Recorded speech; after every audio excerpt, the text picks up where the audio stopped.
Hey everybody, it's Torrance with Sword Guy Builds, hope you're doing good. So The Legend of Zelda has always been one of my favorite video game franchises. If that's true of you as well, you might remember that in Majora's Mask, in the final boss fight, the monster's final form grows two fleshy giant whips from his hands.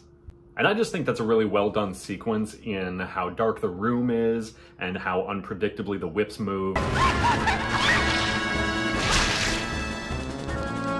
I just think it's a great interpretation of scary vibes, dark and a little bit gross. I just think about that sequence a lot. So of course, when I started making whips, I knew that eventually I would have to try to make those whips just to see if I could capture that same sort of energy. I wanted to channel the visual effect, but I also wanted to try to connect the user to the mind of the monster. I always felt that those whips were supposed to look sort of like intestines, so I landed on an 8-foot nylon snake whip model in tones of red to sort of capture the look of viscera, smooth muscle, stuff like that. And then I also gave them this series of diminishing knots going down the thongs. I feel like that also sells that look. The first two knots on each whip are 5/4 2-pass knots on small foundations to give them a little bit of bulk. And then the second pair of knots are 4/3 2-pass knots without foundations so that they sort of shrink a little bit, and they also play into the overall tapering of the whips in that way.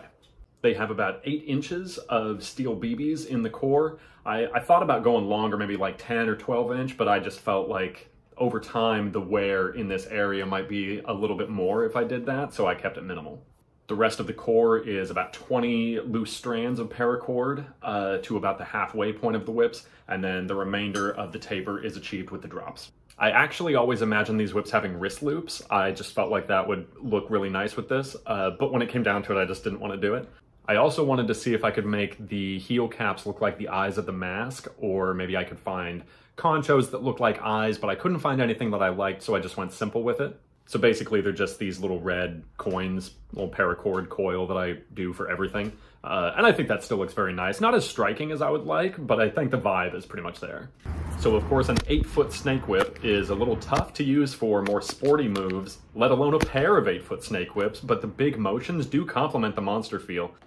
I'd love to take the time to really learn the monster's attack patterns and interpret them into formal whip cracking moves, but I just don't have the time. I'll have to leave that for the cosplayers. Thank you very much for watching. I hope you liked this. Let me know in the comments if there's an awesome whip from a show or a game that you would like to see me make. Stay safe, and I will talk to you very soon. Bye.